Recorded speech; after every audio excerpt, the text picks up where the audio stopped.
ouvrons ces magazines par cette bombe larquée par forme des As, à en croire les tabloïds. Le conseiller spécial de Félix Tshisekedi reçoit ce mercredi Salomo Escadela, le conseiller spécial de Moïse Katumbi Chapwe, l'opposant en exil. Consultation encore politique en RDC, Eberonde Kolongele confronté à la méfiance des opposants, titre de son côté Info 27. Le conseiller spécial Eberonde Kolongele chargé de conduire ces consultations se retrouve devant un défi de taille, celui de convaincre à dérapprocher tout le monde, car l'unité nationale, plus cruciale que jamais, se négocie souvent dans les coulisses au carrefour de la patience diplomatique et du courage républicain. Consultation politique, les prophètes des malheurs, toujours absents, barre à la une. Pour sa part, les foires, on peut citer dans les lots, Joseph Kabila Kabange, chef de l'État honoraire, est revenu précipitamment à la tête du PPRD pour les besoins de la cause. Moïse Katumbi, éternel écrit politique depuis son retour en exil en 2019. Martin Fayoulou, éternel président élu sans Imperium, Délice Sanga et Claudel Loubaya, deux opposants sans troupes et aux prises des positions ambiguës. Okiste Matata Pogno, opposant malgré lui avec sur la conscience les feuilletons judiciaires de Boukangalonzo dont l'issue peut signer sa mort politique. Franck Dzongo, un opposant porteur d'un parti de mallette. C'est la grande tribune, mesdames, messieurs, sur ces plateaux. Nous avons Joseph Mbenza, cadre de l'IDPS. Il est avec nous. Monsieur Joseph, bienvenue. Bonjour, monsieur Daniel. Merci pour l'invitation. Merci de me retrouver dans cette grande émission, la grande tribune, pour analyser ce que vous avez évoqué dans le tabloïd. Donc, je crois que c'est déjà éloquent ce qui venait d'être dit. Une fois de plus, je salue mes amis qui sont sur le plateau. Je crois que le peuple congolais sera édifié. Merci beaucoup. Maître Claude Ngoma, il est avec nous, cadre de l'Union Sacrée, analyste politique, nous fait l'honneur d'être encore avec nous. Maître, bienvenue. Merci beaucoup, cher Daniel. Je vais me quitter de ce devoir de saluer les débatteurs de cet après-midi.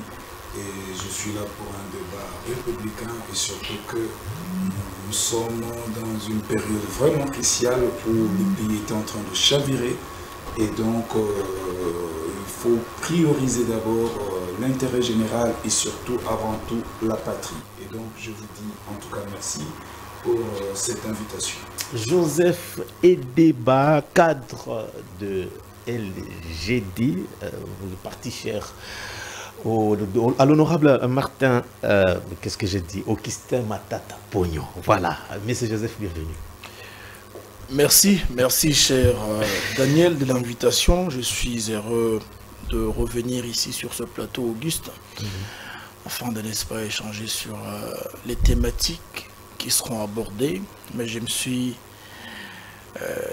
il m'est passé en tête d'esquisser un sourire quand j'ai entendu l'annonce de ces sujets. J'ai compris que il y a une main noire qui essaie de déjà au commencement manipuler même les titres. Même pas, c'est la revue de presse. C'est une revue de presse qui est déjà manipulée. Voilà, je ne vais pas dire manipulée, mais c'est une revue de presse qui est biaisée déjà au commencement. Très bien. Mais je suis très heureux, je salue mes co-débatteurs sur ce plateau et je pense que le peuple attend de nous des analyses structurées qui, n'est-ce pas, peuvent aider à l'avancement du chef-d'œuvre national qui est le développement de notre pays. Merci beaucoup, monsieur Joseph. Alors, maître Claude Ngoma, un mot, un avant-goût dans une minute, comme ça, une information que vous voulez partager avec nous avant d'aborder notre thématique. Oui, justement, l'information, c'est que l'honorable Willy Bakonga, victime de la séparation FCC-Cash, vous voyez, parce que c'est lui, en fait, l'artisan, l'architecte de la gratuité d'enseignement en RDC. Et pendant qu'il était à la tête de ces méga ministères, il a eu à tripler les salaires des enseignants de 120 000 à 380 000 francs congolais pour ceux de grandes villes et 320 000 francs congolais pour ceux des secteurs et villages. Et donc, à son temps, il avait même aussi mis en place une prime dénommée prime Bakonga. Et là, je parle sous réserve de tous les enseignants. Personne ne peut aujourd'hui nous dire le contraire par rapport à ça. Mais regarde son prédécesseur qui n'a pas mérité ces ministères, parce qu'il faut le dire, il a pris ces ministères sur fond de corruption, sur fond de clientélisme. Aujourd'hui, qu'est-ce qu'il a laissé de cette gratuité d'enseignement? Vous voyez. Et encore qu'avec Willy Bakonga, l'année scolaire 2019-2020, il a organisé des tests, c'est-à-dire la TENAFEP et l'examen d'État, avec un coût de 5 millions de dollars. Mais quand M. Tony Mwaba est arrivé, l'année scolaire 2020-2021, il a organisé ces deux tests à la hauteur de 16 millions de dollars. Okay. Les chiffres en parlent. Et alors, je vais soumettre les opinions. Qu'est-ce que je vais dire? Je vais soumettre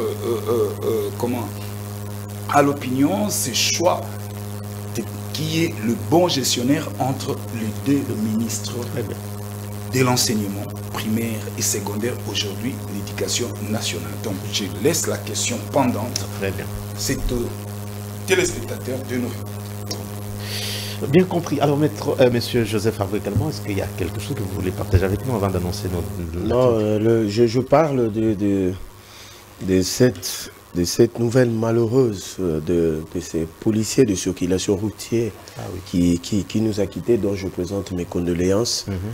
Et ici, ce qui est bizarre dans cette affaire, nous avons été informés que cette histoire a été largement diffusée dans les médias ougandais et rwandais. C'est ce qui m'intrigue un peu et ça montre que le niveau que ça atteint, cette manipulation, devient très dangereuse. Et ici, j'interpelle l'opinion, la population d'être prudente. Okay. Parce qu'il y a une vidéo qui est devenue virale. Là, on voit les policiers anti-émeutes en train de tabasser un individu. Cette vidéo date de l'époque de M. Joseph Kabila, lors de marches à Kinshasa. Mais on veut assimiler cette vidéo à cette affaire de ces policiers de circulation routière.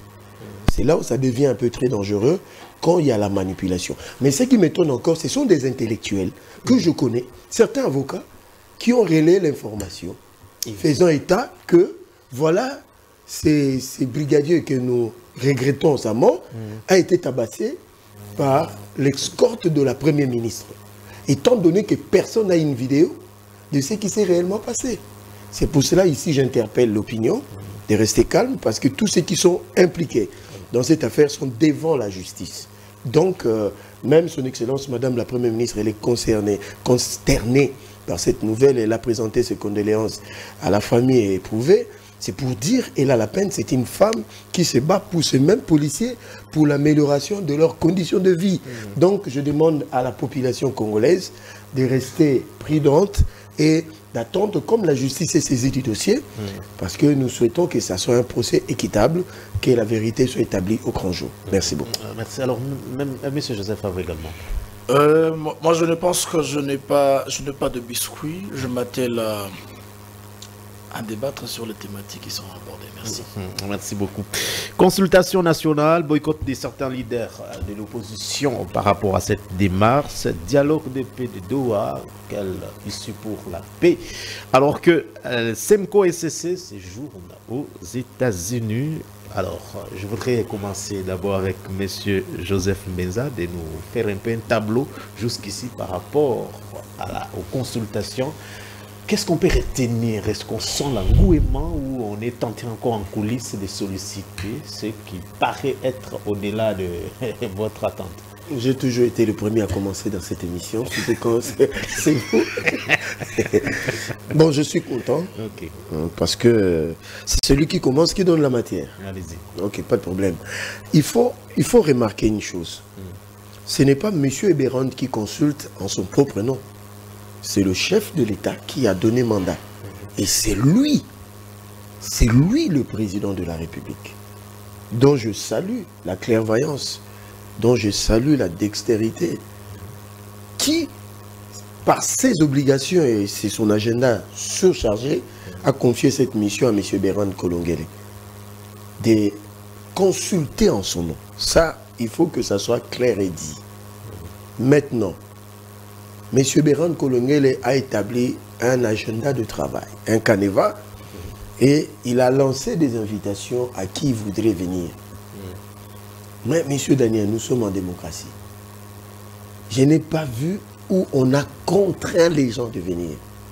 C'est fait de manière volontaire et facultative. Il y a ceux qui pensent que vous voulez sauver votre pouvoir, voilà pourquoi vous fabriquez même des opposants. Non, bon, nous sommes en démocratie. Comme disait Machiavel, c'est une question de perception. Chacun perçoit la chose de sa manière. En faux, en vrai. Mais c'est l'opinion qui va juger au finish. Mais ici, la démarche, c'est quoi? Il faut faire la part des choses quand on parle de cohésion nationale. Moi, j'ai vu en France, M. Sarkozy être condamné, Mme Marine Le Pen. Les opposants français n'ont pas dit là-bas que la cohésion nationale est brisée. Mais c'est ici qu'il y a certaines pratiques politiques et honteuses. Je me pose des questions si réellement nous faisons de la politique dans ce pays. Si réellement nous voulons construire un État ou bien un État de droit. L'approche, elle est différente selon les tendances et selon les intérêts. Il faut que cela soit bien dit. Le président a commencé une démarche. Cette démarche est celui de rapprocher le plus nombre de Congolais autour de la situation sécuritaire à l'est du pays. Vous voyez, je dis bien situation sécuritaire, ce qui préoccupe plus d'un Congolais. Maintenant, ce gouvernement que le président veut mettre en place, le président veut sortir un peu des sentiers battus.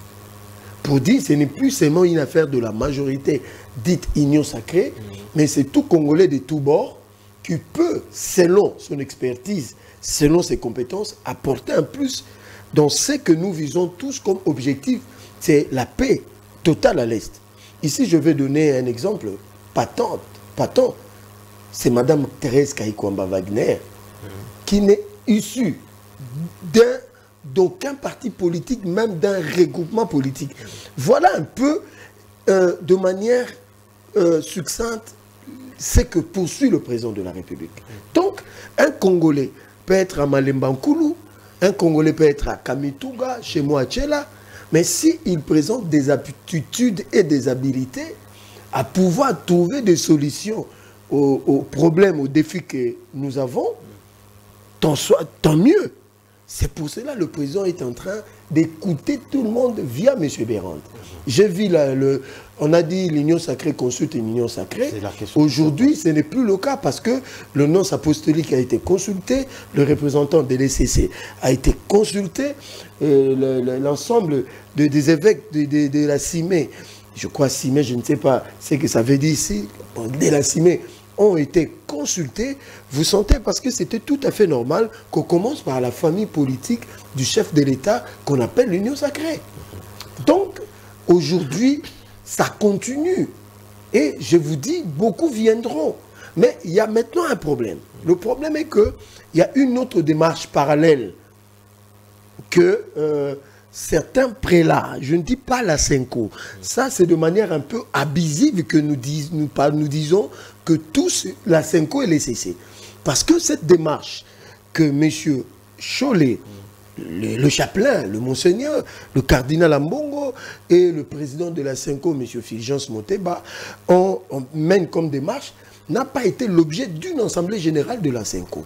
Ce qui voudrait dire, certains évêques, même au sein de cette même Senko, refusent la démarche des autres. En l'occurrence, M.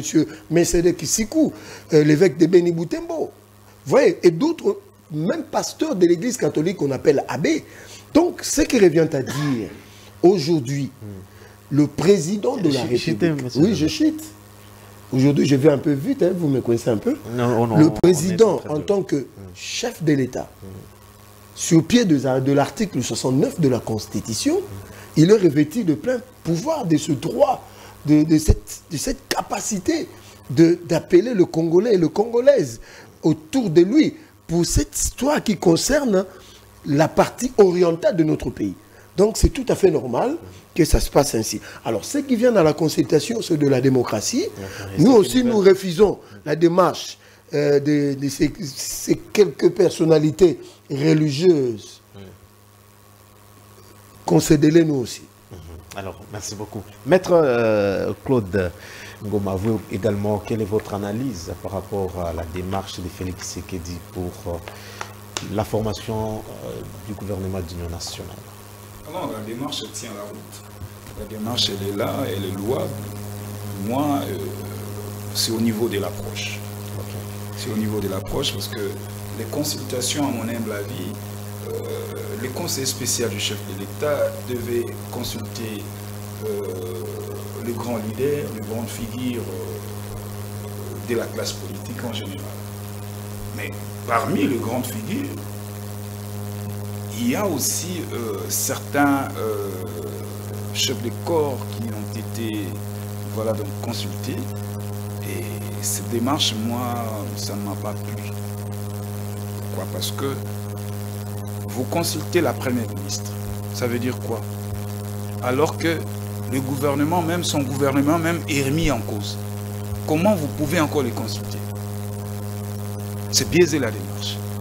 Vous consultez le président de l'Assemblée nationale. Ça pose problème.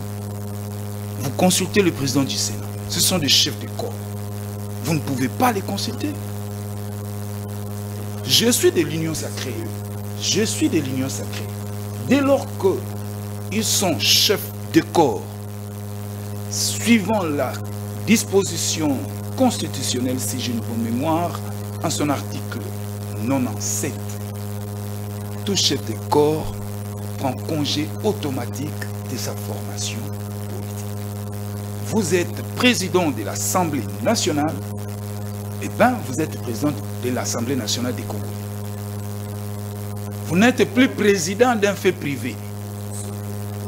Oui, mais on consulte les Congolais, mais pas les chefs de corps. Regarde là où ça dérangeait. On a consulté le président de l'Assemblée nationale, Vital Kamerhe. 48 heures après, on va consulter la famille politique INC et alliés. Vous voyez que ça biaise un peu. Ça frise quelque part. Or, l'union sacrée, c'est une grande machine. Pourquoi aller chercher à rendre, la machine lourde? Vous voyez, on va consulter Samalou Konde. 3 jours après, il y a sa famille politique qui se fera encore consulter. Non. Moi, je pense que M. Bérande, j'ai beaucoup de considération en sa personne. Et il a toujours mon soutien et je l'ai toujours soutenu. Mais humblement, je lui demande de bien faire les choses. Alors, par rapport à l'opposition... Par rapport à l'opposition, d'abord, il faut noter que l'opposition en RDC est plurielle. Le caractère démocrate, il est là. Il est là plutôt. On ne force personne. Et ici, on ne séduit non plus personne. À ces opposants qui estiment qu'ils ont une touche à donner à la République, ils vont répondre. À ceux-là qui restent dans le schéma diabolique de la Cinco et l'ECC, mais ils n'ont qu'à... Un schéma diabolique? Mais c'est un schéma diabolique. Mon cher Dan, mais qui paye pour tous ces prélats-là, les pillés, les hôtels? Sacha, qui le finance? Qui est derrière eux? Les fidèles, les catholiques. Mais attends, c'est quoi cette affaire? Et encore, mon aîné Didier Moumengi, qui les paye? Parce qu'il a été nommé au secrétariat. Qui les paye? Ces gens-là sont... Donc, leur démarche est suicidaire pour la nation. Et je demande à tous les Congolais de rester éveillés, de surveiller ces gens. Je vous dis, mon cher ami. Est-ce que vous voulez la paix réellement? Mais attends, ici le président a fait une large ouverture politique. Cela ne suffit pas. C'est aussi ça la question. Pourquoi il ne le fait pas lui-même? Qui? Le président de la République, parce que j'ai entendu un cadre de l'opposition, mais si lui-même allait le faire, le président allait se déplacer vers tous ces gens-là. Le président a un agenda assez lourd. Il a confié son pouvoir à son conseiller spécial. Très bien. Qu'il vienne ici, là où nous débattons de la politique. Pourquoi entre deux avions? Pourquoi entre deux avions? Et moi, je vais le dire, l'immaturité de cette classe politique de l'opposition. Vous voulez me dire, la condition actuelle profite à certaines personnes pour avoir des arguments? Parce que vous parlez de l'opposition qui est dispersée. Oui, l'opposition boycotte la démarche. Dans cette opposition, je salue la position du parti Nouvel Élan avec Adolphe Mozito, qui a été toujours un opposant républicain. Et voilà, ils attendent leur invitation. Mais à ceux-là qui complotent contre la République, ensemble avec le prélat, SCC, catholique, et qu'est-ce que j'ai dit, la SCC, et les SCC, ils complotent contre la République. Mon cher ami, prenez cette opposition-là, radicale, qui se greffe derrière ces prélats. Mais ils sont en train de jouer à quoi? Et ici, je dénonce la démarche des prélats qui consiste à ravir le deuxième mandat du président Félix Tshisekedi afin de les donner à l'ère financière. Mais dites-moi, l'ordre démocratique est là. Si vous êtes frustré, patientez 5 ans. Mais maintenant, la démarche de la 5O et l'ECC va dynamiter le cycle électoral.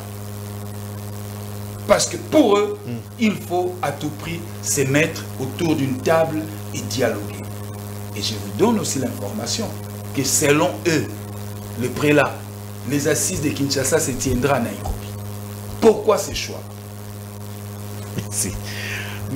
Monsieur Joseph Edeba, vous avez également 5 minutes. Merci maître pour vous avez respecté. Moi je n'ai pas respecté. Vous avez également 5 minutes. Très bien, allez-y. Votre réaction avant de... Je vous ai vu écrire. Oui, mais j'étais en train d'annoter. Très bien. Ce qui est tout à fait normal. C'est la logique formelle d'un débat respectueux. Il faut annoter quand il y a des choses qui n'arrangent pas. Je m'attendais à une question. J'estime que cette émission a été critiquée. Comment Michel a l'estime que nous C'est mon stylo privé. Je l'ai ramené depuis chez moi. C'est mon stylo à moi. Je crois que je l'ai avec, vous voyez, j'ai Emmanuel aussi à côté. Je commence par dire que nous sommes en train de traverser une période de crise. Des crises de gouvernance, des crises de leadership.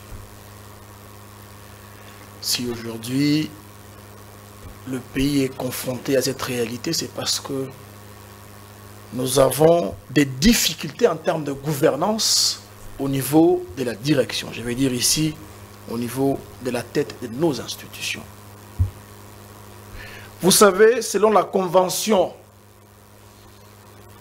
sur les droits et devoirs des États de Montevideo 1933, il est référé qu'un État disparaît par déliquescence quand il n'est plus à mesure de répondre aux desiderata de sa population. Un État disparaît par déliquescence quand il ne sait plus sécuriser ses périmètres carrés, ses frontières. Aujourd'hui, nous sommes dans une situation où l'État disparaît peu à peu à cause de la crise de gouvernance qui existe aujourd'hui au sommet de l'État. Ce qui vient ici certifier pourquoi nous sommes obligés de réformer nos institutions d'urgence. Pourquoi? Parce qu'il faut mettre les batteries en marche afin de, n'est-ce pas, répondre à la crise, à la réalité que nous sommes en train de vivre, que le Congo est en train de traverser de manière générale. Mais il faut savoir que cette crise vient parce que nous avons accusé une faiblesse d'un État démissionnaire qui n'est plus à mesure de répondre aux desiderata de la population. Dans le route, la sécurité, l'eau et tout ce que vous voulez. L'emploi, n'en parlons pas. Et ces frustrations ont causé, n'est-ce pas, ce que nous sommes en train de traverser actuellement.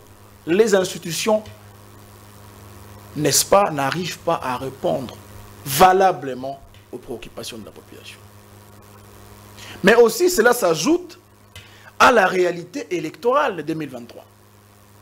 Nous avons des institutions et des animateurs d'institutions qui sont presque illégitimes. Pourquoi? Parce que les élections qui se sont déroulées en 2023 n'ont pas caractérisé la vraie volonté du peuple, du souverain primaire, en rapport avec élire les vrais représentants afin de, n'est-ce pas, délivrer des résultats. Et non pas des résultats d'accusation, des résultats de responsabilité, mais des résultats institutionnels qui défient l'usure du temps. Ça ne s'est pas passé comme ça en 2023. Voilà pourquoi aujourd'hui nous avons difficulté à avoir des dirigeants compétents à la matière.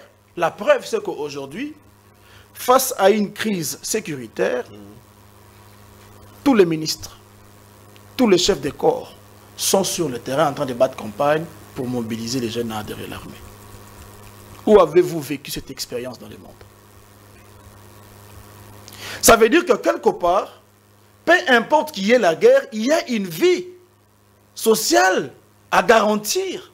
Dans son rôle, l'État interventionniste doit intervenir en premier pour réguler la vie des gens, la vie du paisible citoyen, la vie sociale du peuple. Mais ce n'est pas le cas aujourd'hui. C'est pourquoi je dis que nous sommes dans une situation où l'État est presque absent. Et voilà pourquoi, vous le savez, que cette guerre nous oblige maintenant à revoir notre politique de gouvernance. Voilà pourquoi ensuite, il y a cette histoire de recomposer les gouvernements. Je vous rappelle que ça va être le 5e gouvernement, depuis que Félix Antoine Tshisekedi est au pouvoir. Et en moins d'1 année, ça va être 2 gouvernements. Okay. Pourquoi? Parce que ceux qui sont là n'ont pas été à la hauteur, mais ce n'est pas eux, c'est les chapeaux. Parce que quand le président de la République a pris le luxe de nommer Mme Souminois, il évaluait la capacité de délivrance de résultats de Mme Souminois. Aujourd'hui, il faut dire que nous avons un gouvernement démissionnaire. Parce que si vous analysez les 6 piliers du programme de gouvernance dont a présenté Mme Souminois à l'Assemblée nationale, il n'y a aucun pilier qui n'est respecté et appliqué. Aucun pilier qui n'a été valablement représenté. Dans les 1 année ici, on a promis 6 400 000 emplois. Je ne sais pas, vous avez les statistiques, peut-être que vous allez nous informer combien de millions avons-nous déjà des emplois créés avec cette réalité des guerres qui aujourd'hui occupent des territoires vastes plus que des pays dans le monde. Alors, quels sont les mécanismes pour nous amener à la restauration de la paix, la restauration de la sécurité? Parce que il appartient à l'État de sécuriser le peuple. Le peuple a échangé sa liberté pour avoir une sécurisation auprès de l'État. C'est cela. Lisez Thomas Hobbes. Lisez John Locke. Vous allez comprendre le rôle de l'État. Et maintenant, nous avons face à nous un État démissionnaire. Mais alors, pour restaurer la paix à l'est du pays, cher Daniel, il faut le dire clairement, que ça ne passera pas par la reformation d'un gouvernement. Non pas d'union nationale, mais de l'union sacrée. Je vous l'ai dit parce que les opposants, dans presque l'unanimité, disent ne pas participer, s'il vous plaît, ne pas participer. Vous parlez de quel opposant? Je parle de l'opposition républicaine. Okay. Cette opposition a dit non. Pourquoi? D'abord parce que ça ne sera pas la recomposition du gouvernement, ça ne sera pas la solution à la crise actuelle. La crise actuelle exige de nous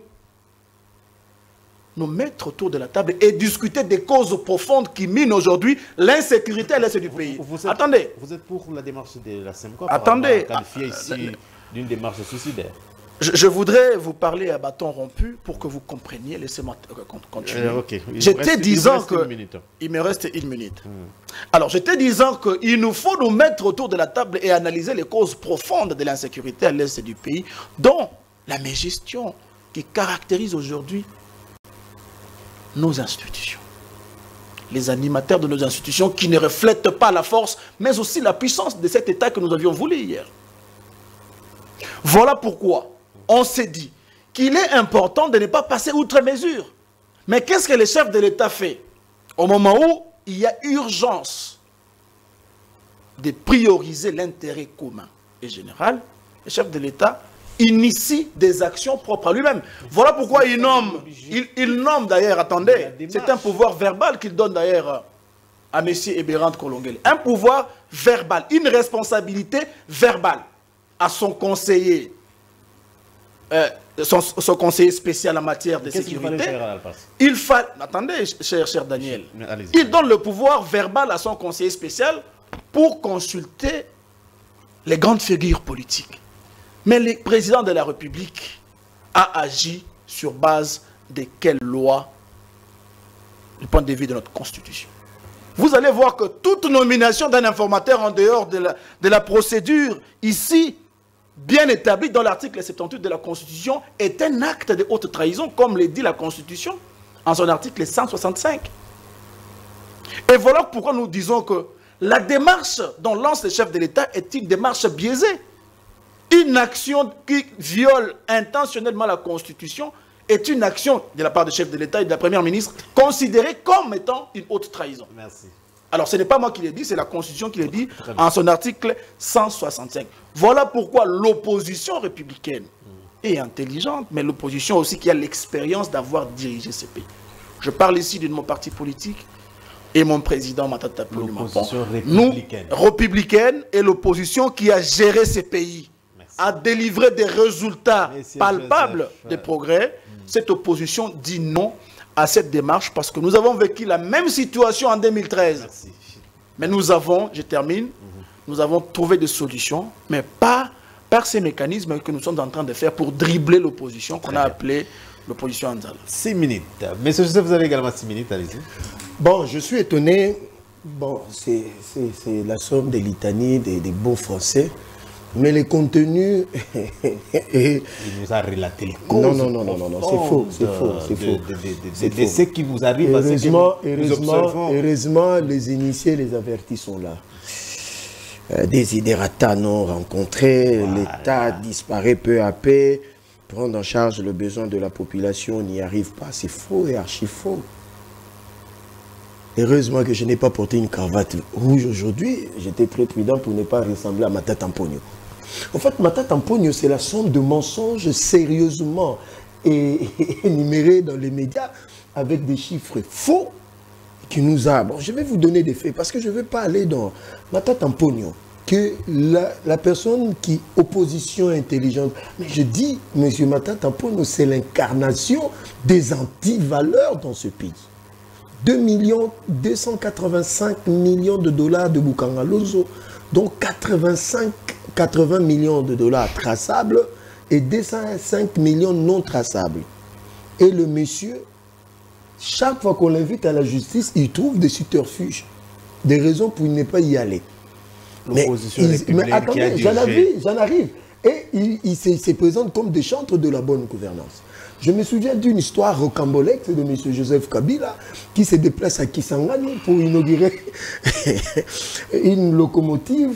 Mais malheureusement, ça n'a fait que 3 mètres et cela est tombé en panne jusqu'aujourd'hui. Et c'est Matata Ponyo qui envoie mon homo Joseph, que j'aime, que je considère un homme intelligent, pour venir débiter des choses comme ça. La bonne gouvernance, M. Joseph. Attends, j'en arrive. Depuis les années 70, c'est le seul gouvernement qui a augmenté les soldes de militaires, de policiers. C'est le gouvernement qui dirige Mme Soumino Atuluka. Matata Ponyo ne l'a pas fait. Donne-nous des chiffres ici probants. De 2, sous Matata Ponyo et Joseph Kabila, le rentier de militaires avait 25 000 francs congolais. Mais aujourd'hui, sous Félix Tshisekedi, c'est 300 000 francs congolais. Monsieur Joseph, je vais encore plus loin. Sous Matata Ponyo et Joseph Kabila, les routes qui ont été construites, c'est 27 000 km. Mais il faut diviser en 2, dont 24 000 de dessertes agricoles sur 84 000, 3 000 km sur 64 000 en 18 ans. Vous prenez Matata Ponyo et Joseph Kabila. Mais sous Félix Tshisekedi, allez à l'OVDA. C'est 36 000 km de routes de dessertes agricoles. C'est plus de 4 000 km de routes revêtues en 6 ans. Je vais encore plus loin. Sous Matata Mponyo et Joseph Kabila, 220 000 NUNP à la fonction publique. Vous qui avez la bonne gouvernance, vous dont l'État n'a pas disparu pour votre temps, va disparaître sous Félix Tshisekedi. Vous avez laissé, vous et M. Kabila, 220 000 NUNP. Des pères de famille qui n'ont jamais été payés. Mais sous Félix Tshisekedi, en 6 ans, nous en sommes à 170 000 mécanisés. Sous votre gouvernance, M. Matata Mponyo, attendez, mais finalement, attendez. Le plus, non, attendez, je parle de la gouvernance, non? J'assume. 384 000 agents non retraités. Okay. Sous Matata Mponyo Kabila. Voilà les centres de la bonne gouvernance. Il y a des papas de 100 ans, des 90 ans, de 80 ans, de 70 ans, or, dans la fonction publique, sur 65 ans, qui ne sont jamais allés à la retraite. Okay. J'informe à monsieur de... Quel parti encore? LGD. Un micro-parti politique comme ça. Attendez, laissez-moi, je suis dans mes minutes. Allez-y.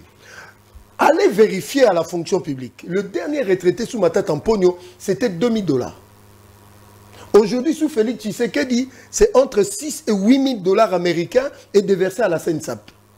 Mais c'est le monsieur de Matata Mponyo qui veut nous donner des leçons de la gouvernance dans ce pays. Okay. Je vais encore plus loin.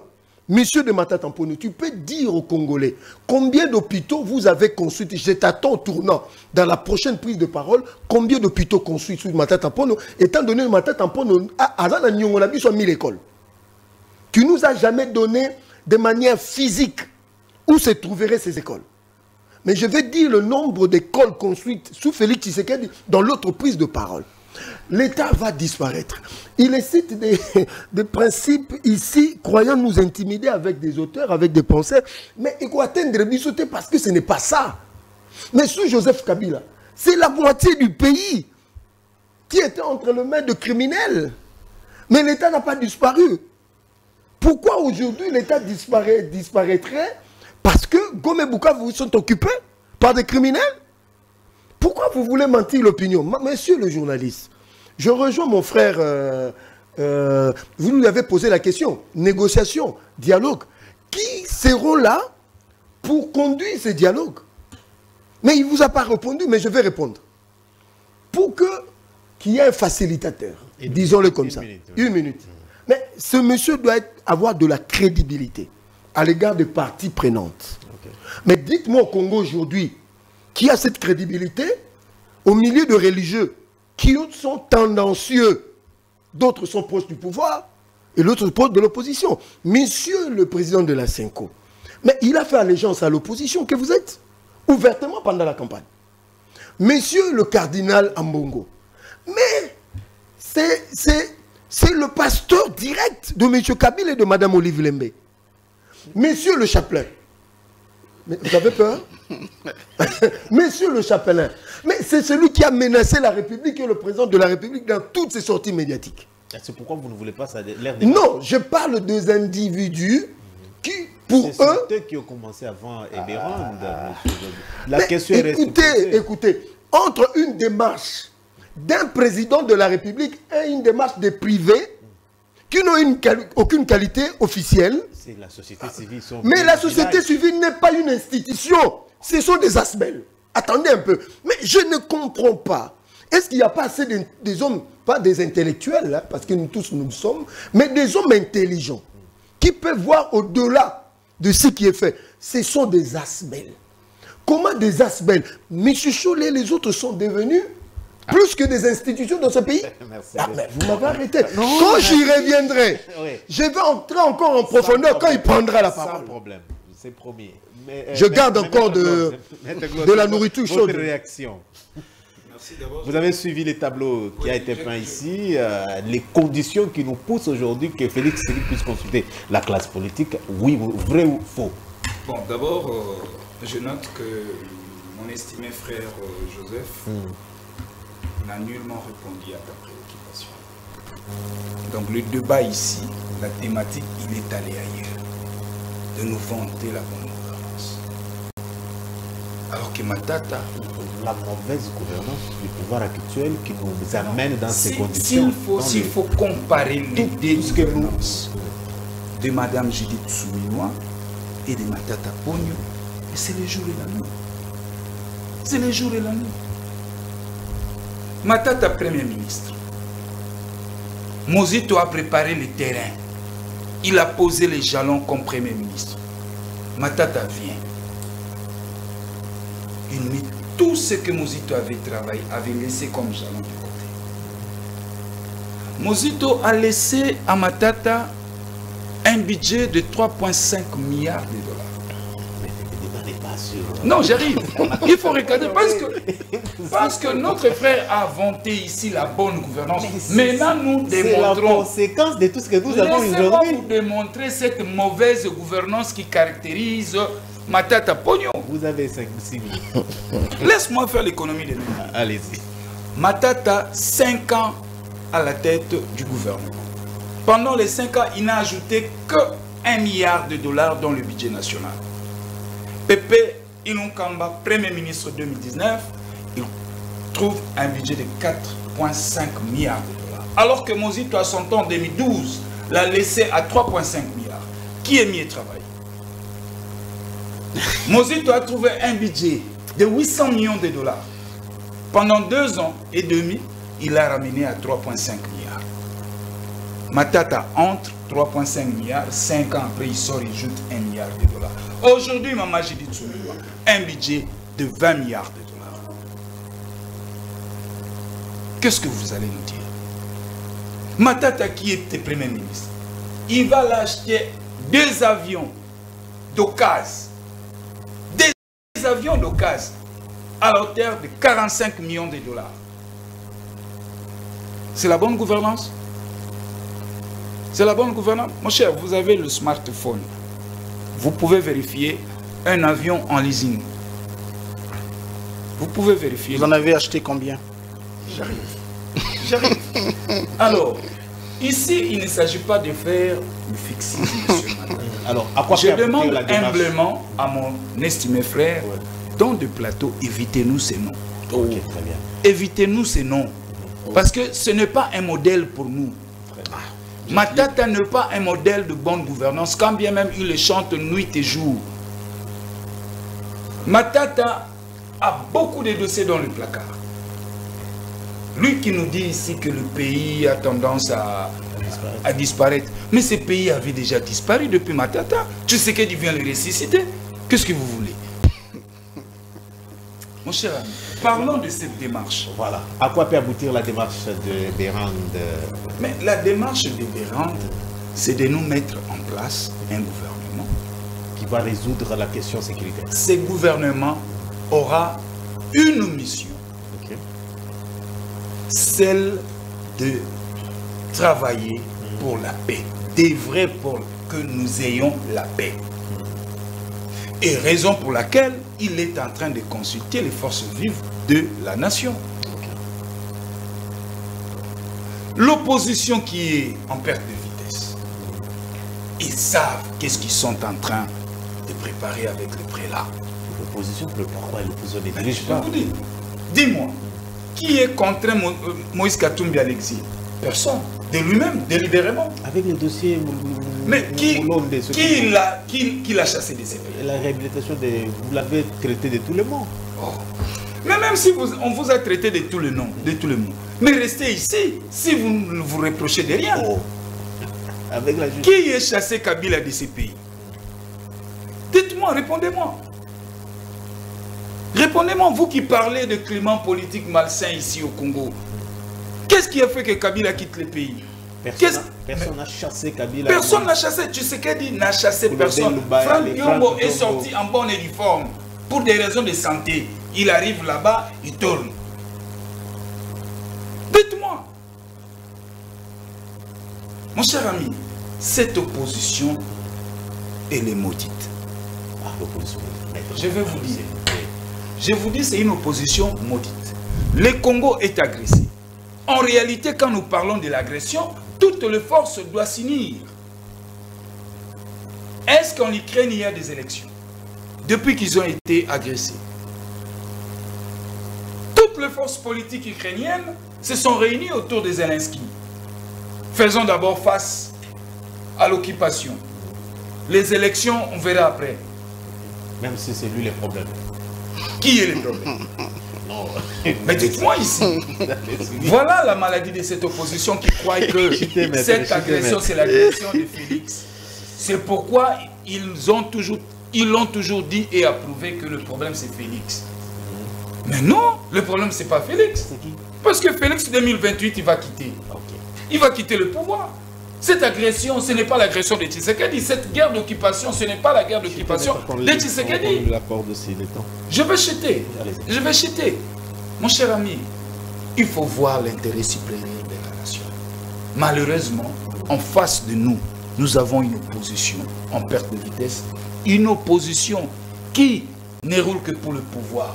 Au lieu d'attendre le cycle électoral soit complet plutôt, pour qu'ils viennent compétir sur un terrain électoral. Merci. Voilà qu'eux, ils veulent à tout prix travailler avec la Cinco et les ICC pour qu'enfin, autour d'une table, comme il a dit, de parler du problème de Congo. Qui vous dit qu'il y a un problème ici? C'est le problème de Tshisekedi. Qui vous le dit? Nous avons un seul problème au Congo, c'est l'agression. Et face à cette agression, nous devons coaliser nos forces pour bouter l'ennemi, les agresseurs hors du territoire national. Si ce n'est pas le cas, et donc, je conclurai facilement que cette opposition est en mèche avec Kigali. Ah, mais oui. Mais c'est ça la vérité. Ici, vous... C'est ça la vérité, mon cher. Merci beaucoup. Alors, Monsieur Joseph, à vous également. On prend la question Doha et Semco. Vous réagissez d'abord et puis j'ajoute la question avec cette fois-ci, on commence à 3 minutes. Je souhaite que vous ne puissiez pas me déranger dans mon temps d'antenne parce que je voudrais vraiment transmettre un message important à la population qui nous suit au travers de votre émission. J'aurais bien voulu écouter mes co-débatteurs, mais rencontrer sur les causes profondes de l'insécurité aujourd'hui. J'aurais voulu que vous puissiez me rencontrer sur la démarche de la nomination verbale ou de la responsabilité verbale du chef de l'État à son conseiller spécial en matière de sécurité, qui consulte en violation de la Constitution en son article 78 les acteurs politiques en vue de former un gouvernement, soit-il d'union nationale. Je voudrais que vous puissiez me rencontrer là-bas, mais très malheureusement, nous avons déréglé, rentré dans des débats futiles et personnels contre les individus. Je n'ai pas ici cité même le de Tshisekedi. J'ai parlé de sa politique. Mais vous avez entendu que le débat tournait contre Matata. Mais attendez, soyons sérieux, tout ce que vous évoquez ici sont des cadiochas. Comme quoi, les prélats catholiques sont commandités par le Rwanda, les Kigali, les opposants sont en perte de vitesse. En même temps, ils vous disent ici sur votre plateau, ils vous évoquent des chiffres qui n'existent pas. Joseph Mbenza, qui est mon homo, il est quelqu'un que je considère bien, mais qui vous présente des chiffres biaisés. Alors qu'à Kinshasa, il suffit que vous puissiez faire 100 pas de votre chaîne ici pour voir comment les routes se retrouvent, dans quel état. Ces routes dont il fait allusion ici, ou même le chef de l'État a parlé dans son message de fin de l'année, il a promis la construction de combien de milliers de routes, de kilomètres de routes par an. Nous n'avons pas oublié ces choses. Donc, je voudrais justement peindre un tableau vérifiable, mais un tableau aussi qui va vous renseigner sur les réalisations issues des réformes stratégiques et efficaces qui ont, n'est-ce pas, aidé les pays à être classés parmi les 10 premiers pays réformateurs dans le monde, vérifié à la Banque mondiale. Vérifié. En 2014, Monsieur Yong Kim, le directeur de la Banque mondiale, a félicité les premiers ministres de l'époque. Mais comment vous faites avec la situation de l'insécurité pour stabiliser les cadres macroéconomiques? C'est ce qui nous a aidé à l'époque à garder les caps. Et du côté de la guerre, mais aussi à continuer à gouverner efficacement le pays. Le pays a fait des réformes énormes et stratégiques. Voilà pourquoi nous avons réalisé en 2014 des excédents budgétaires évalués à 1,644 milliard de dollars. Mais oui, ça existe. Si vous ne connaissez pas, maître, vous pouvez vous renseigner. Mais je vais vous peindre aussi un tableau de la réalité actuelle. Hier, avec la gouvernance efficace pendant la guerre et après la guerre, nous avons réussi à stabiliser les cadres macroéconomiques.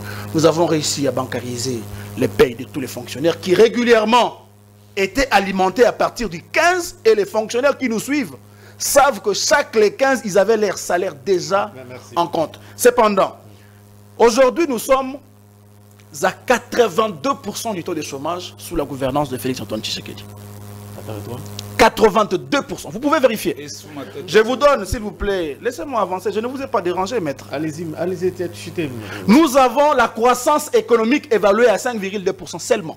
Alors qu'à l'époque, nous avions une croissance économique évaluée à 9,5%. Nous approchions les deux chiffres.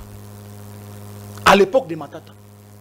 À l'époque des Matata, nous avions une croissance économique qui n'est pas caractérisée, s'il vous plaît.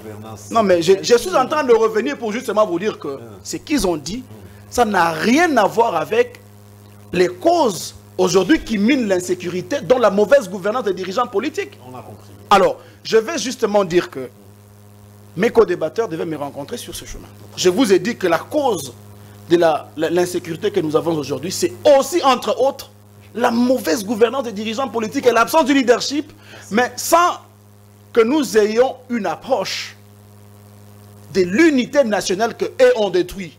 Parce que Tshisekedi a défié le monde entier, a défié tous les Congolais, je vais dire, en disant que personne ne pouvait lui stopper dans sa démarche nauséabonde à changer la constitution afin de se déclarer président à vie de ce pays. Mais ça, ce sont aussi des raisons qui ont alimenté la crise que nous avons actuellement, M. Daniel. Nous n'avons pas oublié ces choses. Pendant que Goma tombait, Mbenza s'est retrouvé en Nganda, au centre Nganda pour réfléchir sur le changement de la constitution. Voilà les gens qui vous appellent aujourd'hui à l'unité nationale. C'est parce que ça brûle. Alors, et quand j'ai dit que nous sommes en train d'avoir, actuellement, nous sommes dans une situation où l'État disparaît par déliquescence, ce n'est pas de la mythologie. C'est parce que l'État congolais aujourd'hui est incapable de, n'est-ce pas, sécuriser l'ensemble de notre territoire. La dernière question. Je vais chuter par là. L'État congolais est incapable de répondre aux désidératas de sa population. Ne citons pas l'inflation, ne citons pas l'absence de route, ne citons pas l'absence de la sécurité. Ce n'est pas seulement à l'Est, même ailleurs, à les Mobondo et autres. C'est pour justement vous dire que, au-delà du fait que nous puissions ici rentrer dans des accusations qui vilipendent certains et les autres, les causes profondes de l'insécurité restent là et nous ne pouvons pas faire semblant de les surmonter sans les guérir. Très bien.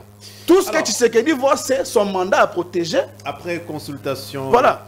À quoi peut aboutir la démarche de Doha? Parce qu'on est en train de chercher la paix.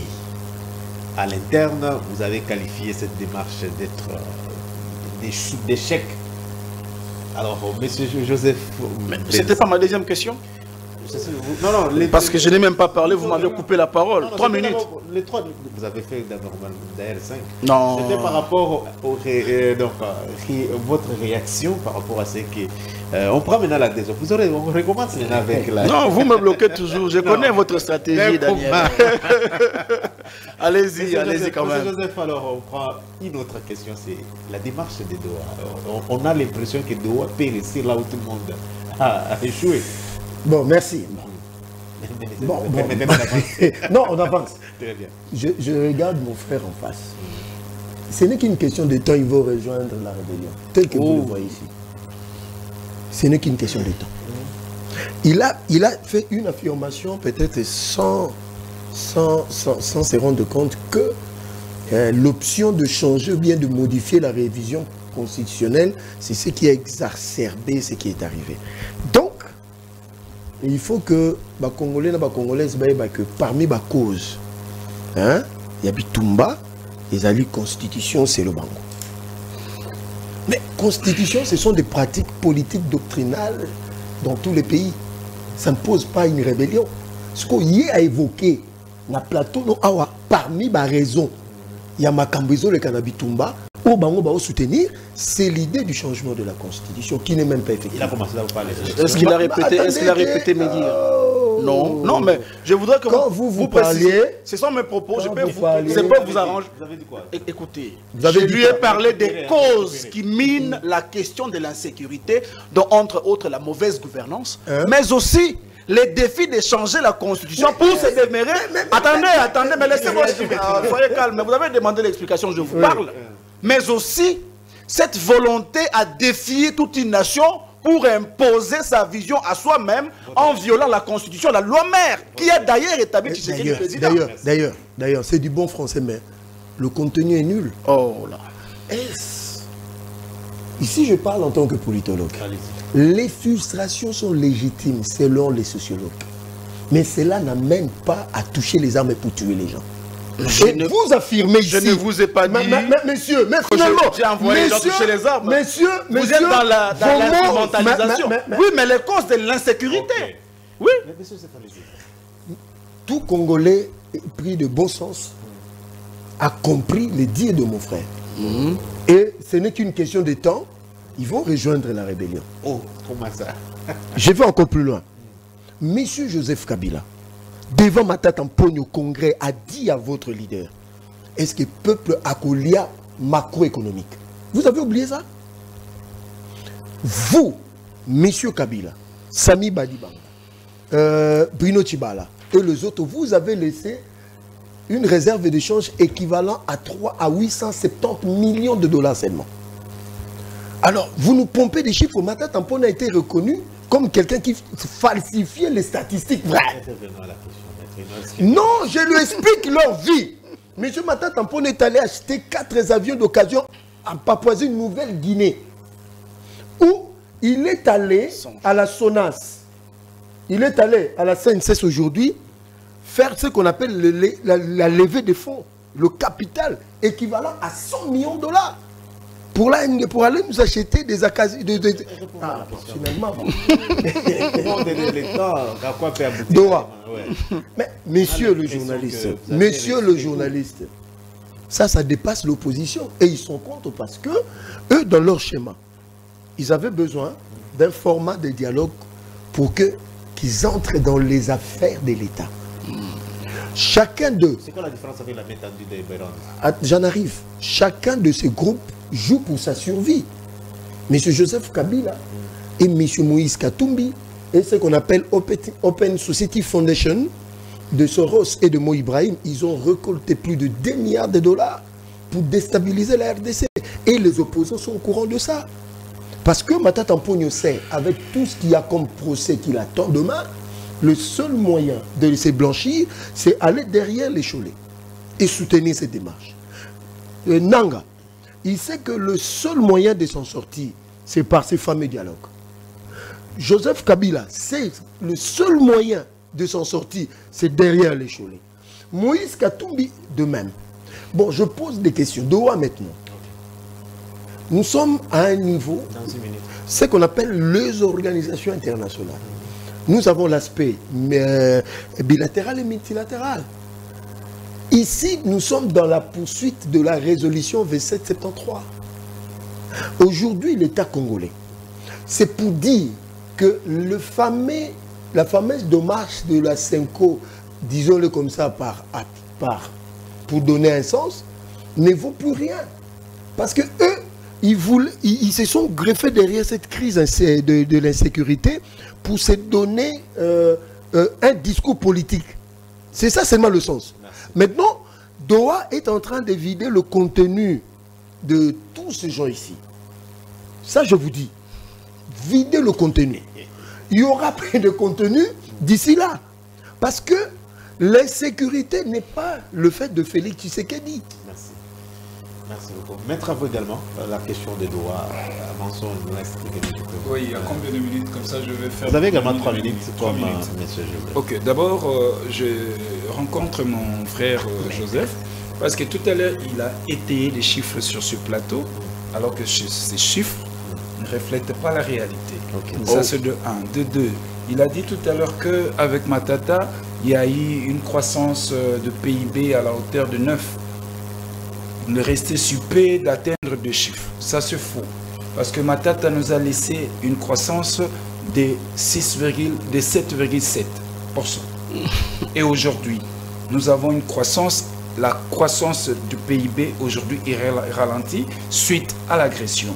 En 2024, nous avons connu une croissance de 6,7 et en 2025, nous avons une croissance de 5,6. Il y a ralentissement du fait de l'agression. Et au-delà même de ça, notre résilience économique fait en sorte que nous tenons.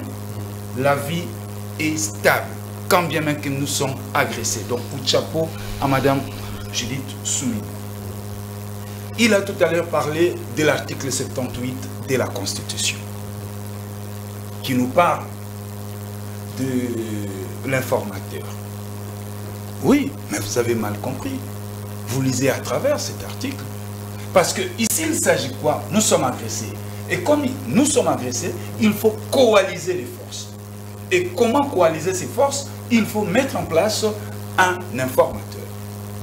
Or, l'article 78 nous parle que l'informateur va dénicher la majorité au niveau du Parlement. Mais aujourd'hui, nous avons déjà un Parlement qui est là avec une majorité. Mais en période d'agression, qu'est-ce qu'il faut faire? Je vous pose la question. Et donc le président n'a pas péché en nommant le professeur Eberand comme ton informateur. Voilà. Doha.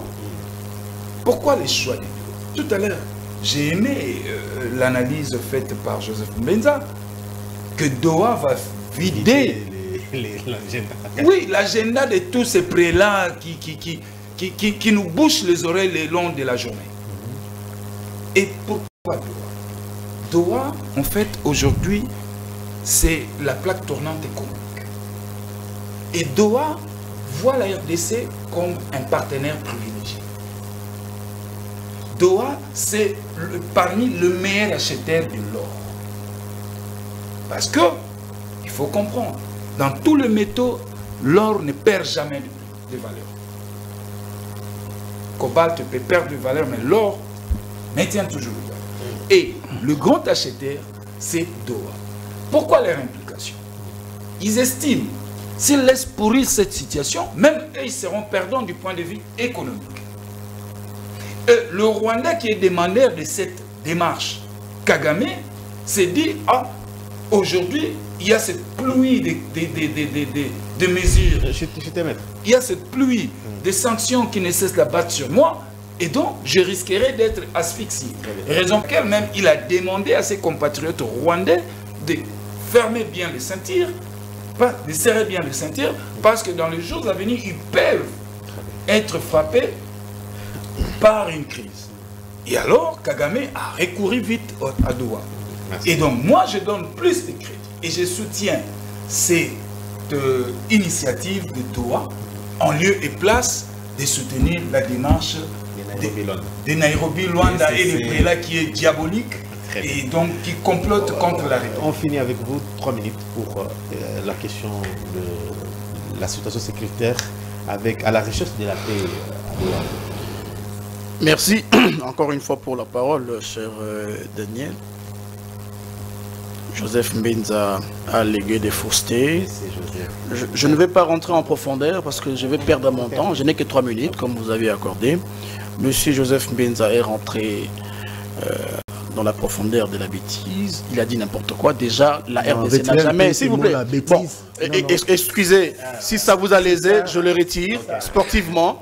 Mais ce sont des... Je ne vais pas dire aussi hérésie, mais des cacophonies en disant que la RDC a acheté des avions en Nouvelle-Guinée. Il a parlé quelque chose de quelque chose. Donnez-moi le genre. La RDC n'a jamais acheté des avions en Papouasie-Nouvelle-Guinée. La RDC a acheté ces avions à l'époque avec les fonds publics de l'État. Ce n'était pas de... S'il vous plaît. Ce n'était pas avec les fonds empruntés. Moins encore avec... Les entreprises... Non, attendez. Non, moins encore avec toutes les subventions que reçoivent la RDC auprès de la FMI. Vous comprenez? L'État congolais avec un leadership de qualité, mais pourquoi ça vous gêne? Laissez-moi avancer. Ça nous donne la matière. L'État congolais, à l'époque, avec ses propres compétences, a su mobiliser à la maison 100 millions de dollars. À l'époque, vous connaissiez les taux d'échange pour acheter des avions à la société Alitalia qui était en faillite. Parlez-moi de Nouvelle-Guinée. Citez-moi le nom de la société aussi. En Italie. Là, j'ai dit bien Alitalia. La société Alitalia, ce n'est pas en Nouvelle-Papouasie-Guinée. C'est où? Et donc, Où? je lui ai dit, je suis en train de parler. Laissez-moi avancer. Je ne vous dérange pas quand vous parlez. Voilà. Moi, je reste avec mon stylo, je retiens et puis je vous réponds. Nous avons acheté ces avions en cash. Ils disent ensemble que la RDC a acheté des cercueils, comme le maître a dit, mais ils ne vous ont pas dit combien les avions ils ont acheté après en leasing. Combien d'avions? Ils ont par contre tué cette entreprise créée avec les capitaux congolais pour aller associer les fonds avec une compagnie étrangère.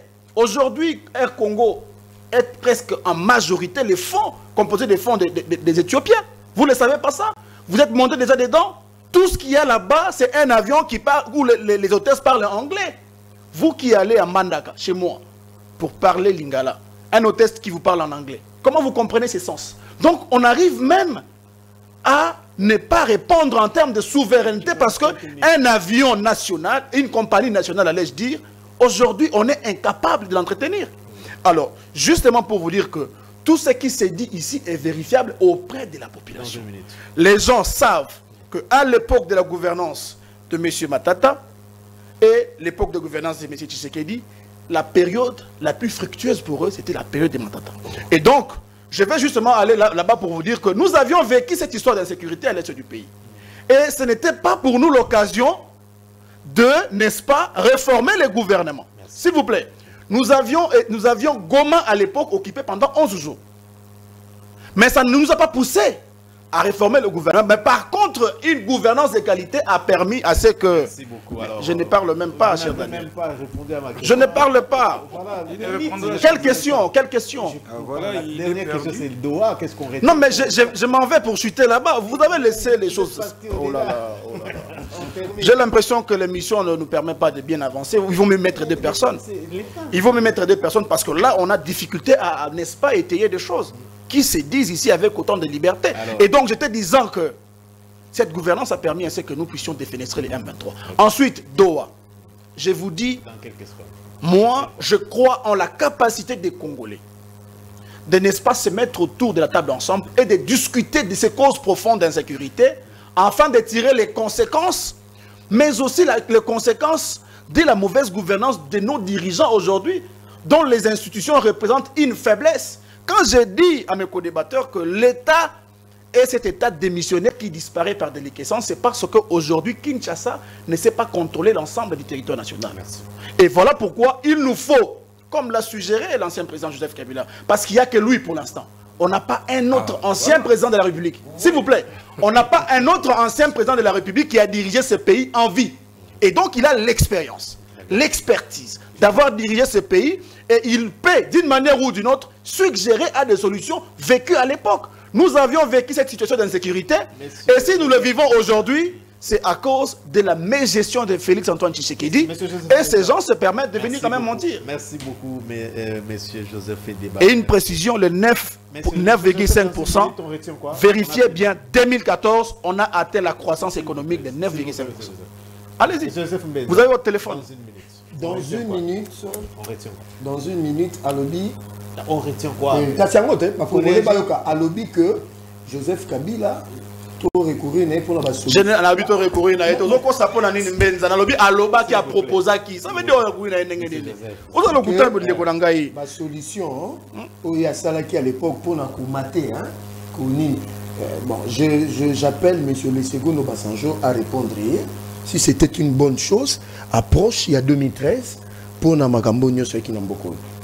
Les Congolais va retenir que Matata Mponyo a sumba ba avion na Italie na à l'Italie entreprise nini. Donc c'est pour dire aux Congolais aux Congolaises de faire confiance. Tout na entreprise nini a sumba qui avion. Moi je suis courtois envers vous. C'est mon nom, je l'aime beaucoup. Donc c'est pour dire que les Congolais et les Congolaises soyons très vigilants, même pour ceux qui sont au pouvoir, dans la majorité. Il faut être très vigilant. Congolais, beaucoup très regardants, n'a pas acte, n'a pas malobaya biso ba politiciens. Parce que ceux de là, vous allez dénicher des vrais et des faux. Maître Claude, dans une minute, on retient quoi aujourd'hui? Dans une minute, je vais m'adresser Consultation aux Doha et Congolais. Je m'adresse aux Congolais. Chers compatriotes, ne faites pas confiance au prélat. Les SCC, la Cinco, il faut les retirer toutes ces confiances. Leur démarche ne concourt pas au bien-être du Congolais que vous êtes, que nous sommes. C'est une démarche suicidaire pour la nation. Ils sont en train de comploter contre la nation chaque 2 jours entre 2 avions, justement pour trouver le malheur du Congolais. Restons surveillants, surveillons bien et de très près le prélat. Messieurs, dans une minute, on retient pas, on a fini. Le peuple qui nous suit avec beaucoup de respect doit comprendre que ce pays a un grand problème. Le problème de la gouvernance axée sur le résultat. Nous avons des dirigeants démissionnaires qui sont appréciés non pas pour avoir délivré des résultats de gouvernance efficaces, pour améliorer les conditions de vie de la population, mais nous avons des gouvernants qui sont appréciés parce qu'ils sont sur terrain en train de battre campagne pour séduire l'ego du chef de l'État. Et donc, en effet, à cette réalité, Max Weber dit tout gouvernement qui veut entreprendre des solutions pour, n'est-ce pas, pallier aux problèmes de sa société, sans pour autant analyser ses actions précédentes, c'est un gouvernement, n'est-ce pas, qui est caractérisé ou bien qui ressemble à la kakistocratie. Et donc, nous disons à la population que ces gens ne veulent pas que nous puissions aller vers des décisions de paix, que nous puissions aller vers les initiatives de restaurer la paix à l'est du pays. Voilà pourquoi aujourd'hui, ça fait beaucoup de jours que M. Félix-Antoine Tshisekedi a promis une riposte rigoureuse. Et mais ça tarde à venir. Cependant, au lieu d'aller vers les solutions idoines, il préfère aller traiter les problèmes congolais et les problèmes africains à Doha. Il préfère aller aux États-Unis au lieu de trouver des solutions congolaises qui, n'est-ce pas, vont faire évidemment la fierté de cette nation dont nous sommes. Merci à la grande équipe qui nous a accompagnés. Merci à Jordi Kalonda, merci à Chrislin qui font un bon travail, au DP de la direction des recettes non fiscales. Nous sommes là-bas. Georges, merci à vous également pour la fidélité à Grande Tribune. Je vous retrouve d'ici là. Portez-vous bien. Au revoir.